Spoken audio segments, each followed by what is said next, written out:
Hello friends, welcome back to my channel GK GS queen. So guys, कैसे हैं आप सब? आई होप आप सब लोग अच्छे होंगे।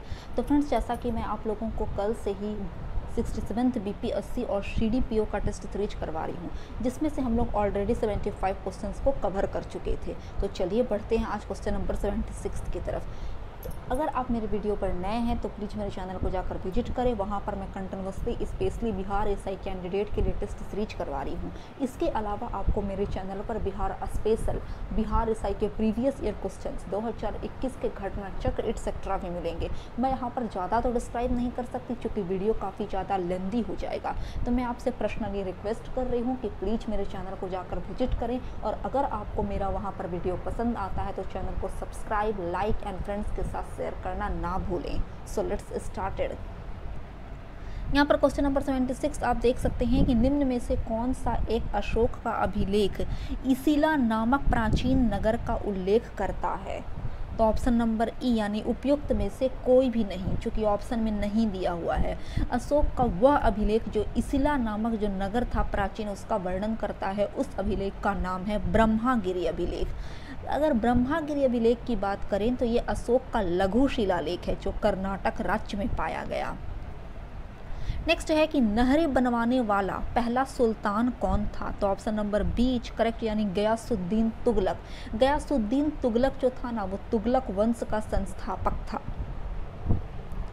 कई एक बार पूछा जाता है कि वह कौन सा शासक था जिसने तुगलकाबाद नगर की स्थापना की थी, तो उसका भी आंसर गयासुद्दीन तुगलक ही होगा। नेक्स्ट है कि पानीपत का तृतीय युद्ध किन किन के मध्य लड़ा गया था? तो option C is correct, Maratha और अफगान के बीच लड़ा गया था, जिसमें मराठा की हार हुई थी। और पानीपत का तृतीय युद्ध 14 जनवरी 1761 ईस्वी में हुआ था। नेक्स्ट है कि निम्नलिखित में से कौन सा कथन सही नहीं है? तो ऑप्शन नंबर सी सही नहीं है कि कृष्णदेव राय के दरबार में राजदूत अब्दुल रज्जाक आया था। जी नहीं, अगर अब्दुल रज्जाक की बात करें तो यह एक फारसी विद्वान था जो देव राय द्वितीय के शासनकाल में विजयनगर राज्य आया था। नेक्स्ट है कि अकबर की मनसबदारी व्यवस्था के बारे में निम्न में से कौन सा कथन सही नहीं है? तो ऑप्शन नंबर बी यानी मनसबदार का पद सैनिक और वंशानुगत होता था, यह कथन सही नहीं है। इसके अलावा ए, सी और डी सही है। ए है कि मनसब की 33 श्रेणियां थीं, जात और सवार का पद मनसबदार से संबंधित था तथा प्रशासनिक अधिकारी मनसबदार होते थे। नेक्स्ट है कि भारत में चिश्ती संप्रदाय का संस्थापक कौन था? तो option D is correct, Khwaja Moinuddin Chishti, जिनका दरगाह अजमेर में सिचुएटेड है। अगर बात करें ख्वाजा मोइनुद्दीन चिश्ती की, तो ख्वाजा मोइनुद्दीन चिश्ती को मोहम्मद गौरी ने सुल्तान उल हिंद की उपाधि दी थी। नेक्स्ट है तो क्वेश्चन नंबर 82 है कि महाजनपद व उनकी राजधानियों का गलत युग्म बताइए। देखिए, जो 16 महाजनपद था, तो उस 16 महाजनपद में यहाँ पर गांधार, काशी, अंग और अस्मक भी उन चारों में से एक थे, जिसका correct answer option number D हो जाएगा। यानी अस्मक महाजनपद की राजधानी मथुरा नहीं थी, इसकी राजधानी का नाम पोटली था। कई एक बार एग्जाम में इस प्रकार से क्वेश्चन एराइज किए जाते हैं कि दक्षिण भारत में स्थित एकमात्र जनपद कौन सी थी, तो उसका करेक्ट आंसर अस्मक हो जाएगा। नेक्स्ट है कि भारत में संवतों का सही काल क्रम कौन सा है? तो ऑप्शन नंबर ए यानी विक्रम संवत की शुरुआत 57 बीसी से की गई। शक संवत की अगर बात करें तो यह भारत का राष्ट्रीय संवत है, जिसे कनिष्क ने शुरू किया था 78 एडी में।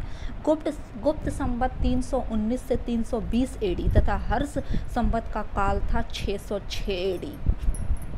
तो चलिए आगे बढ़ रहे 84 की तरफ कि भारत में प्रथम रेल लाइन किसके शासनकाल में डाली गई? तो इसका correct answer option number A हो जाएगा, यानी लॉर्ड डलहौजी के शासनकाल में। कब? तो 1853 ईस्वी में। और यह रेल लाइन जो थी ना, फ्रॉम बॉम्बे टू थाने डाली गई थी। नेक्स्ट है कि किस गवर्नर जनरल के कार्यकाल में मराठा राज्य संघ का अंत हो गया? तो ऑप्शन ए लॉर्ड हेस्टिंग्स के शासनकाल में। और लॉर्ड हेस्टिंग्स का शासनकाल था 1813 ईस्वी से लेकर 1823 तक। नेक्स्ट, क्रांतिकारी आतंकवाद की पैरवी करने वाले प्रमुख समाचार पत्र संध्या और युगांतर कहाँ से प्रकाशित होते थे? तो ये बंगाल से प्रकाशित होते थे। अगर संध्या की बात करें तो इसकी शुरुआत 1906 ईस्वी में ब्रह्मा बांधव उपाध्याय उपाध्याय ने की थी तथा युगांतर समाचार पत्रिका की शुरुआत 1906 ईस्वी में वारिंद्र कुमार घोष ने की थी। नेक्स्ट है कि भारतीय राष्ट्रीय कांग्रेस द्वारा किस अधिवेशन में स्वशासन यानी स्वराज्य की मांग को ब्रिटिश सरकार के समक्ष प्रस्तुत किया गया था। तो भारतीय राष्ट्रीय कांग्रेस का कलकत्ता अधिवेशन 1906 का था और इसके अध्यक्ष दादा भाई नौरोजी थे। तो चलिए आगे बढ़ रहे हैं 88 की तरफ कि ब्रिटिश सरकार द्वारा बंगाल विभाजन किस वर्ष रद्द किया गया। तो वर्ष 1911 ईस्वी में, और बंगाल विभाजन किया था लॉर्ड कर्जन ने सन 1905 में। नेक्स्ट, निम्नलिखित में से किसने अंग्रेजी के माध्यम से शिक्षा में वकालत की। तो ऑप्शन डी राजा राम मोहन राय ने। और अगर राजा राम मोहन राय की बात करें तो इन्होंने 1815 ईस्वी में आत्मीय सभा की भी स्थापना की थी तथा उसके जस्ट 10 साल बाद यानी 1825 ईस्वी में वेदांत कॉलेज की भी स्थापना का श्रेय राजा राम मोहन राय जी को ही जाता है। नेक्स्ट है कि निम्नलिखित में से कौन 19वीं शताब्दी में विधवा पुनर्विवाह आंदोलन से जुड़े हुए थे। तो option B Ishwar Chandra Vidyasagar. Next, निम्नलिखित में से कौन गवर्नर जनरल अरबी, फारसी एवं बंगाली भाषा का जानकार था। तो वॉरेन हेस्टिंग्स। ये तीनों लैंग्वेज में महत्वपूर्ण श्रेणी वॉरेन हेस्टिंग्स ने हासिल की थी। अगर वॉरेन हेस्टिंग्स की बात करें तो ये बंगाल का पहला गवर्नर जनरल था तथा रॉबर्ट क्लाइव जो था वो बंगाल का पहला गवर्नर था। नेक्स्ट है कि भारत सरकार का संवैधानिक अध्यक्ष कौन होता है। तो ऑप्शन डी यानी यहाँ पर जो लिखा गया है ना कि ऑप्शन डी करेक्ट हो जाए, क्योंकि मतलब कि सरकार का जो संवैधानिक अध्यक्ष होता है, सॉरी फ्रेंड, डी यानी राष्ट्रपति होता है। और आर्टिकल 53 यानी 53 में वर्णित है कि संघ की कार्यपालिका शक्ति राष्ट्रपति में निहित होगी। तो चलिए नेक्स्ट है कि मौलिक अधिकारों की अवधारणा किस देश के संविधान से ली गई है। तो ये संयुक्त राज्य अमेरिका के संविधान से ली गई है। इसके अलावा अमेरिका से न्यायपालिका की स्वतंत्रता, संविधान की सर्वोच्चता, वाइस प्रेसिडेंट के पद के बारे में भी अमेरिका के संविधान से ही लिया गया है। नेक्स्ट है कि प्रस्तावना भारतीय संविधान का परिचय पत्र है, यह कथन किसका है। तो ऑप्शन ए यानी N.A. पालकीवाला का। नेक्स्ट, किस अधिनियम के तहत प्रांतों में द्वैध शासन प्रणाली लागू की गई। तो ऑप्शन डी यानी 1919 का जो मॉन्टेग्यू चेम्सफोर्ड भारत परिषद अधिनियम था, जिसे मॉन्टेग्यू चेम्सफोर्ड भी कहा गया, उसके जरिए। नेक्स्ट है कि 10वीं अनुसूची संविधान में किस संविधान संशोधन के तहत जोड़ी गई। तो इसका जो करेक्ट आंसर हो जाएगा वो ऑप्शन नंबर ए हो जाएगा, यानी 52वां संविधान संशोधन जो 1985 में किया गया था, इसके तहत। और 10वीं अनुसूची में दल बदल के आधार पर निर्भरता के बारे में उपबंध किया गया है। नेक्स्ट, निम्न में से कौन सा आर्टिकल राज्यों को नागरिकों के मध्य विभेद करने से रोकता है। तो आर्टिकल 15 का ए। नेक्स्ट है कि सोडा वाटर नामक पेय पदार्थ किस पदार्थ को मिलाकर बनाया जाता है। तो ऑप्शन ए यानी CO2 कार्बन डाइऑक्साइड। नेक्स्ट, गलत युग्म को चुनिए। यहाँ पर गलत युग्म को चुनना है तो ऑप्शन नंबर डी यानी नींबू में जो लिटिल लीफ की जो बीमारी रहती है वो जस्ते यानी जिंक की कमी से नहीं होती है। नींबू में लिटिल लीफ की जो बीमारी होती है वो जीवाणु की वजह से होती है। तो चलिए 100 की तरफ बढ़ रहे हैं। 100 क्वेश्चन नंबर है कि थनैला रोग किसके कारण होता है। तो ऑप्शन ए ये जीवाणु जनित रोग है थनैला। ये जनरली जो पशु दूध देती हैं उनके थनों में ये रोग होता है थनैला। नेक्स्ट, विषैले प्रभावों को दूर करने वाली औषधियों को क्या कहती हैं। तो उसे एंटीडोट कहा जाता है। कुछ एग्जाम्पल आप एंटीडोट के नोट कर सकते हैं, जैसे एसिटाइल सिस्टीन। एसिटाइल सिस्टीन एक बहुत ही इंपॉर्टेंट एंटीडोट है। इसके अलावा एट्रोपिन, फिर डाइमर कैप्रोल, ये सभी प्रमुख एंटीडोट में आते हैं। नेक्स्ट है कि भारत में सबसे ज़्यादा प्रतिशतता किस प्रकार की जोत की है। तो ऑप्शन ए सीमांत जोत की। नेक्स्ट, भारतीय अर्थव्यवस्था में किस क्षेत्र का सकल घरेलू उत्पाद यानी GDP में सर्वाधिक योगदान है। तो ऑप्शन नंबर सी यानी सेवा क्षेत्र का। आर्थिक सर्वेक्षण 2020 से 21 के मुताबिक GDP में तीनों क्षेत्रों का योगदान यहाँ पर मैं बतला रही हूँ परसेंटेज में, वो आप नोट कर सकते हैं। कृषि क्षेत्र की अगर बात करें तो 19.90%, औद्योगिक क्षेत्र 25.33%, वहीं सेवा क्षेत्र सबसे ज़्यादा यानी 54.77%। नेक्स्ट, संपदा कर भारत में पहली बार किस वर्ष लागू किया गया था? तो 1957 ईस्वी में। संपदा कर की अगर बात करें तो यह प्रत्यक्ष राशि होती है जो किसी संपत्ति के स्वामी द्वारा इस संपत्ति के मूल्य के अनुसार अदा किया जाता है। नेक्स्ट, वर्ल्ड डेवलपमेंट रिपोर्ट कौन प्रकाशित करता है? तो विश्व बैंक। और अगर वर्ल्ड डेवलपमेंट रिपोर्ट की बात करें तो ये कंटिन्यू वर्ष 1978 यानी 1978 से प्रकाशित हो रहा है। और अगर विश्व बैंक की बात करते हैं तो विश्व बैंक की स्थापना 27 दिसंबर 1945 को की गई, जिसका हेडक्वार्टर यानी मुख्यालय प्रेजेंट टाइम में वाशिंगटन डीसी में सिचुएटेड है। नेक्स्ट है कि जो खर्चा कर दिया गया हो और वसूल ना हो सके उस खर्चा को क्या कहते हैं? तो उसे निमग्न लागत कहा जाता है। नेक्स्ट, व्यष्टि अर्थशास्त्र और समष्टि अर्थशास्त्र शब्दों का निर्माण किया था? ऑप्शन ए रेगनर फ्रिस्ट ने। नेक्स्ट है कि जलीय पारिस्थितिकी तंत्र में खाद्य श्रृंखला का सही क्रम कौन सा है? तो अगर वाटरी मतलब इकोसिस्टम की अगर बात करते हैं तो यहाँ पर ऑप्शन नंबर डी करेक्ट हो जाएगा, यानी पादप प्लवक, उसके बाद जंतु प्लवक, छोटी मछली और लास्ट स्टेज में बड़ी मछली। कई एक बार एग्जाम में पूछे जाते हैं कि इकोसिस्टम यानी पारिस्थितिकी तंत्र जो पार्टिकुलर वर्ड है उसका सबसे पहले उपयोग किसने किया था? तो उस व्यक्ति का नाम है A.G. टॉन्सले। नेक्स्ट, भारत में सर्वाधिक किस प्रकार के वन पाए जाते हैं? तो उष्णकटिबंधीय आर्द्र पर्णपाती वन। और ये जनरली जहाँ 100 to 200 सेंटीमीटर की जो वर्षा होती है उस क्षेत्र में वन पाए जाते हैं। कुछ एग्जाम्पल आप नोट कर सकते हैं, यानी कुछ पेड़ों के नाम उष्णकटिबंधीय आर्द्र पर्णपाती वन में जनरली सागवान, बांस, चंदन, साल वगैरह के पेड़ उगते हैं। नेक्स्ट है कि निम्न हाथी रिजर्व में से उड़ीसा में कौन सा स्थित नहीं है? तो ऑप्शन सी यानी मयूर झरना। मयूर झरना अगर एलिफेंट सेंचुरी की बात करें तो ये उड़ीसा में नहीं, वेस्ट बंगाल में सिचुएटेड है। नेक्स्ट, गंगा डॉल्फिन जो कि भारत का राष्ट्रीय जलीय जीव है, इसे भारत का राष्ट्रीय जलीय जीव कब घोषित किया गया? तो 5 अक्टूबर 2009 को। नेक्स्ट यहाँ पर क्वेश्चन नंबर 1112 है कि विश्व आर्द्र भूमि दिवस किस तिथि को मनाया जाता है? तो ऑप्शन बी इज करेक्ट, ये प्रति वर्ष 2 फरवरी को मनाया जाता है। नेक्स्ट यहाँ पर मैच द फॉलोइंग आप देख सकते हैं, इसका जो करेक्ट आंसर है फ्रेंड वो ऑप्शन नंबर डी है। अमीटर है और किस चीज़ का मेजरमेंट किया जाता है उस अमीटर से उसका नाम दिया गया है, उस यंत्र से। तो अमीटर की अगर बात करें तो उससे सापेक्ष आर्द्रता यानी रिलेटिव ह्यूमिडिटी मापी जाती है। हाइग्रोमीटर भार, स्प्रिंग तुला दाब और बैरोमीटर धारा। सॉरी फ्रेंड, 113 का जो करेक्ट आंसर है, मेरा टंग स्लिप हो चुका है एक्चुअली। 113 का correct answer option number D है, यानी अमीटर की अगर बात करते हैं तो धारा मेजरमेंट किया जाता है, हाइग्रोमीटर से सापेक्षिक आर्द्रता, स्प्रिंग तुला से भार और बैरोमीटर से दाब यानी प्रेशर। तो चलिए आगे बढ़ रहे 114, यहाँ पर भी मैच द फॉलोइंग है और इसका correct answer option number D है। क्या है? डी, यानी लैक्टोबैसिलस जो बैक्टीरिया की अगर बात करते हैं तो वो दही बनाने में यूजफुल होती है। राइजोबियम नाइट्रोजन स्थिरीकरण में, ईस्ट की अगर बात करें तो अल्कोहल उत्पादन में, तथा एस्परजिलस की अगर बात करते हैं तो साइट्रिक एसिड बनाने में। नेक्स्ट है कि निम्न कथनों पर विचार कीजिए, उपयुक्त में से कौन से कथन सही हैं? तो ऑप्शन नंबर ए यानी केवल फर्स्ट सही है। फर्स्ट है कि 5 मार्च 2004 को इसरो ने जियो इमेजिंग सैटेलाइट यानी GISAT-1 लॉन्च करने की घोषणा किया, बिल्कुल सही बात है। और GISAT-1 का जो वजन है वो 1275 kg नहीं है, इसका वजन है 2275 kg।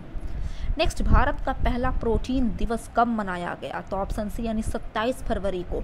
और वर्ष जो 2021 में 27 फरवरी को प्रोटीन दिवस मनाया गया उसका थीम था पॉपरिंग विद प्लांट प्रोटीन। तो चलिए नेक्स्ट है कि भारत ने किस देश के साथ ईयर ऑफ एनवायरनमेंट लॉन्च किया है? तो ऑप्शन डी फ्रांस देश के साथ। और ये लॉन्च करने वाले जो हमारे पर्यावरण मंत्री यानी प्रकाश जावड़ेकर हैं उन्होंने लॉन्च किया है। नेक्स्ट, भारतीय लघु उद्योग विकास बैंक यानी सिडबी ने ट्रांस यूनियन CIBIL के सहयोग से MSMEs के लिए किस नाम से एक नॉलेज पोर्टल लॉन्च किया है? तो ऑप्शन डी यानी MSME सक्षम। नेक्स्ट है कि निम्नलिखित में से किसने विद्यार्थी विज्ञान मंथन 2020 से 21 लॉन्च किया है? तो ऑप्शन ए डॉक्टर हर्षवर्धन ने। तो चलिए फ्रेंड आगे बढ़ रहे हैं क्वेश्चन नंबर 120 की तरफ कि विश्व संस्कृत दिवस 2020 किस तिथि को मनाया गया? तो ऑप्शन नंबर सी यानी 3 अगस्त को।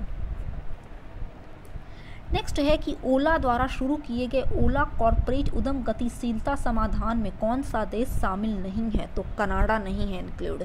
नेक्स्ट, श्रम पर संसदीय समिति की सिफारिश के अनुसार किसी कर्मचारी को उसके रोजगार की समाप्ति पर दे ग्रेच्युटी के लिए न्यूनतम पात्रता अवधि कितनी है, 1 वर्ष। नेक्स्ट, हाल ही में चर्चा में रहा विश्व का सबसे बड़ा शरणार्थी कैंप अल होई किस देश में स्थित है, तो सीरिया में।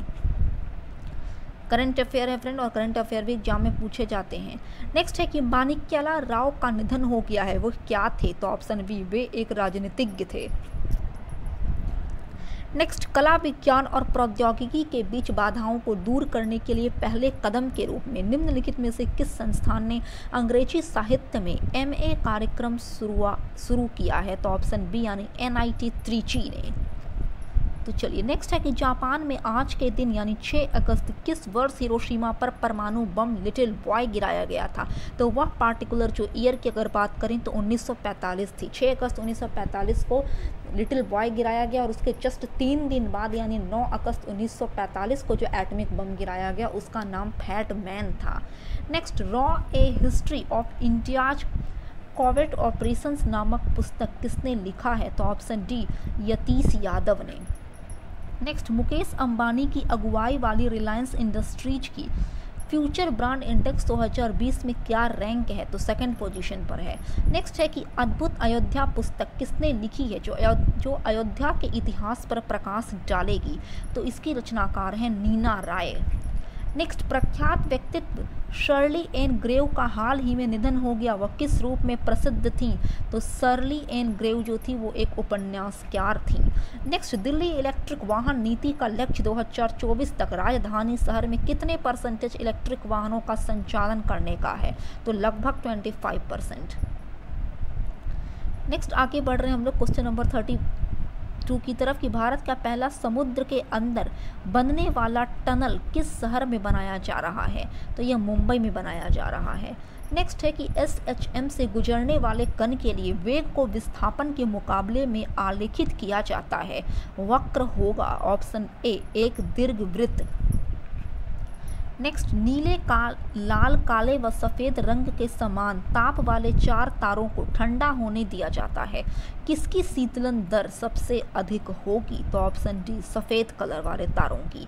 नेक्स्ट है कि जलवायु परिवर्तन सूचकांक 2020 में भारत का पोजीशन क्या है, तो ऑप्शन बी, 2020 में भारत का पोजीशन 9th था, बट अगर 2021 की बात करें तो इसका पोजीशन 10वां पोजीशन पर पहुंच चुका है। नेक्स्ट है कि 2020 का रसायन विज्ञान का नोबेल पुरस्कार किसे मिला, तो जेनिफर डॉर्डना को। नेक्स्ट है कि निम्न में से बेमेल कौन है, तो ऑप्शन ए यानी विक्रम साराभाई अंतरिक्ष केंद्र अहमदाबाद में सिचुएटेड नहीं है, ये केरल के त्रिवनंतपुरम में सिचुएटेड है और विक्रम साराभाई अंतरिक्ष केंद्र की स्थापना 1963 ईस्वी में की गई। अगर प्रेजेंट टाइम में इसके महानिदेशक की बात करें तो इनके निदेशक का नाम है S सोमनाथ। नेक्स्ट है कि वायुमंडल में ओजोन की उपस्थिति महत्वपूर्ण है क्योंकि यह सोख लेता है, ऑप्शन ई यहाँ पर करेक्ट हो जाएगा, कोई भी सही नहीं है क्योंकि यह पराबैंगनी सी तथा अंशतः यू भी बी को अवशोषित करता है। नेक्स्ट है कि AR 2770 क्या है जो हाल ही में काफ़ी चर्चा में रहा है, तो यह एक सौर धब्बा है। नेक्स्ट, सूक्ष्म जीवों के उपयोग द्वारा थल और समुद्र के उन क्षेत्रों का जो पीड़क नाशकों तेल और विलायकों द्वारा प्रदूषित हो गए हैं उपचार करने की प्रक्रिया क्या कहलाती है, तो उसे बायो रेमिडिएशन यानी जैव उपचार कहते हैं। नेक्स्ट है कि कौन सा कथन सही नहीं है, आप पढ़िए इसे, तो ऑप्शन नंबर सी सही नहीं। ऑप्शन नंबर सी है कि 1909 में मुस्लिम लीग ने अलग निर्वाचन समूह बनाने का विरोध किया था, जी नहीं। दिसंबर 1906 में गठित मुस्लिम लीग ने 1909 में सांप्रदायिक निर्वाचन का विरोध नहीं किया था बल्कि सपोर्ट किया था। तो चलिए 142 क्वेश्चन देख लेते हैं कि निम्न में से कौन सा ईस्ट इंडिया कंपनी के भारतीय सिपाहियों के विद्रोही बनाने का कारण नहीं था, तो ऑप्शन सी, भत्ते की रोकथाम। नेक्स्ट, नील विद्रोह किसके बारे में था? तो ऑप्शन सी यानी रैयत नील की खेती नहीं करना चाह रहे थे, पर उनसे एक अमान्य मूल्य पर जबरदस्ती करवाई जा रही थी। कई एक बार एग्जाम में पूछा गया है कि दीनबंधु मित्र ने उनकी जो एक प्रसिद्ध नाटक है, पुस्तक है नील दर्पण, उन्होंने किसका वर्णन किया है उस पुस्तक में? तो नील दर्पण के जो मतलब कि ये सन्यासी लोग जो थे, मतलब कि नील दर्पण में जिन्होंने पार्टिसिपेट किया था उसका बढ़ चढ़कर यहाँ पर इन्होंने वर्णन किया है। नेक्स्ट है कि नमक सत्याग्रह के दौरान बिहार में लोगों ने नमक बनाने के साथ साथ किस कर के विरोध द्वारा सरकार का विरोध किया? तो ऑप्शन बी, नमक बनाने के साथ साथ चौकीदारी कर का भी विरोध किया। अगर नमक कानून की बात करते हैं तो गांधी जी ने नमक कानून को तोड़ने के लिए साबरमती आश्रम से 12 मार्च 1930 को पैदल यात्रा की और फाइनली वो दांडी पहुंचे 6 अप्रैल 1930 को। वहां पर नमक बनाकर नमक कानून का विरोध किया। नेक्स्ट, बिहार किसान सभा से कौन जुड़ा था? इसका करेक्ट आंसर ऑप्शन नंबर, तो इसका करेक्ट आंसर ऑप्शन नंबर ई हो जाएगा। इन सब के सब जुड़े हुए थे बिहार किसान सभा से। स्वामी सहजानंद, कर्यानंद शर्मा, राहुल संकृत्यान तथा यदुनंदन शर्मा। तो चलिए नेक्स्ट है, अंग्रेजों भारत छोड़ो आंदोलन के दौरान 11 अगस्त 1942 को हुए शहीदों के नाम व उनके निवास स्थान का मिलान करें। तो ऑप्शन ए यहाँ पर करेक्ट हो जाएगा। यानी जगपति कुमार की अगर बात करते हैं तो औरंगाबाद के खराटी गांव से रिलेटेड थे। रामानंद सिंह पटना के शहादत नगर से। राजेंद्र सिंह की अगर बात करें तो ये सारण के बनवारी चक्र से। तथा सतीश चंद्र झा की अगर बात करते हैं तो ये भागलपुर के खड़हरा से।